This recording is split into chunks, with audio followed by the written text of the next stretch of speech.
And still, RJ Andy. Nalito ako.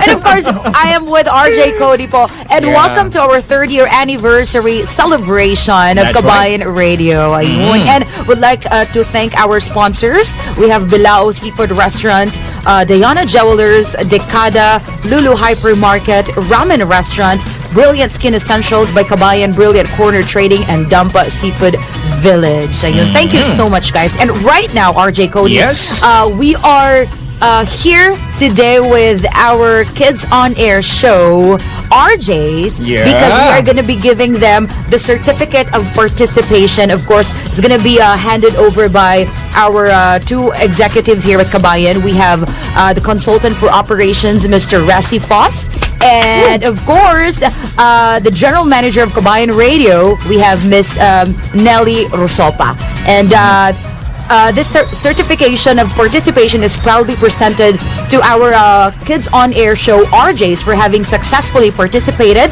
in the Kids on Air show radio program that provided opportunity for kids to have a live experience on how to be a radio jock or a radio broadcaster. And of course, along with the activities associated with Qabayan Radio's 3rd anniversary celebration, given this 1st April 2022 at Qabayan Radio, Al Doha, the state of Qatar.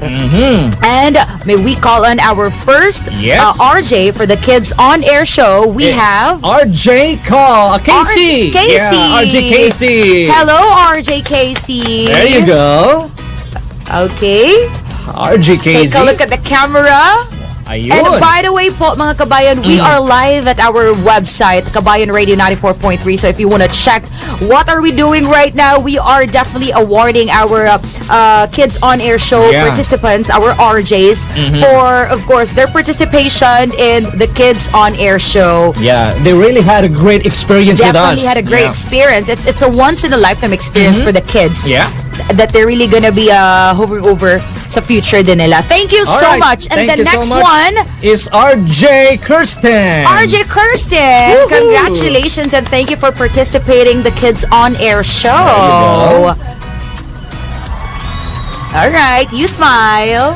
Thank you so much. Thank you so much, RJ Kirsten, ayun. And the next RJ Gaben. RJ Gaben. Hello, RJ Gaben.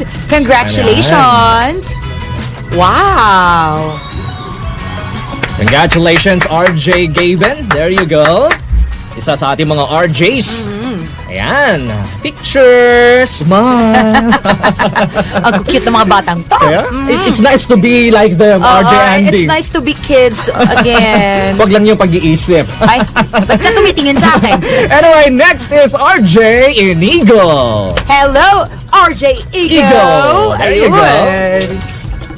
RJ Ego. Smile. Look at the camera. Congratulations. Ayan. Grabe yung experience nila, RJ Andy. No? Of course. And also yung hindi nila makakalimutan talaga na they were able to talk on the air with us and also be heard by their friends and their loved ones and all over Doha and in Qatar. Sinasabi ko nga that it's a once-in-a-lifetime opportunity for the kids. And now, our next RJ is RJ Franco. Franco, hello. Ayan. Congratulations. Thank you so much for participating. There you go. RJ Franco. Yan yung nakakasama ko eh. Siya yung yung tandem. partner. Yes, RJ Franco. And next is RJ Jazz. Where's RJ Jazz? Ito din yung partner ko. Yan yung partner mo. Yes. And you did a lot of, chika-chika. We have a lot of discussions. Sabi ko nga sa batang to, talagang may future siya when it comes to public speaking. Very natural speaker. Yes. Kumbaga, every RJs ng mga kids natin dito, they are definitely a natural speaker. Yeah. And, parang ang dami na nilang alam. Yes, you're just at a very young age. You're just gonna throw questions to them and they're really gonna answer 5 or more. Exactly. Ganon sila. Wow. And of course, next is RJ Jom. Yung nag-Spider-Man. Yes! Hi, Jom! RJ Jom. Nag-Spider-Man t-shirt na naman siya ngayon. Yeah, he do really love Spider-Man. Such a cutie. Yeah. Congratulations, Jom. There you go. Alright. Ayan. And I also would like to take this opportunity to thank our parents for supporting Exactly. the That's Kids right. On Air show, of course. Without them, no, di din talaga natin makakasama itong mga batang to. It's their full consent and their trust to Qabayan Radio that we're able to pull up this particular show for them, right? Yes, kasi kung wala sila, wala din to. Yes, totoo yan. And now for the last RJ na bibigyan natin ng certificate of participation, RJ Luis. Hi, RJ Luis. Ayan. RJ Luis. Oo, very shy type ang batang to. Pero kapag nag-on air na, pag nakakausap mo na. very talkative. Smart and witty din eh. Oo nga. Congratulations, Luis. And again, I hope you guys got to enjoy your time with Qabayan Radio. And hopefully, in the coming years, they're gonna be shaking hands with us and they're gonna tell us, uy, RJ na kami. Yeah. Diba? Sila na yung uupo dito. Ay, papalitan tayo. Who knows in the future, di ba? Isa sa kanila magiging partner ng Qabayan Radio. And I'd like to say thank you to our Qabayan Radio executives, Mr. Rassi Foss, our consultant for operations, and we also have our general manager, Ms. Nelly Rosopa. And later on, makakasama natin sila for an exclusive face-to-face interview po mamaya. We're gonna be asking a lot yung mga future plans for Qabayan Radio, and of course, yung mga favorite pagkain nila.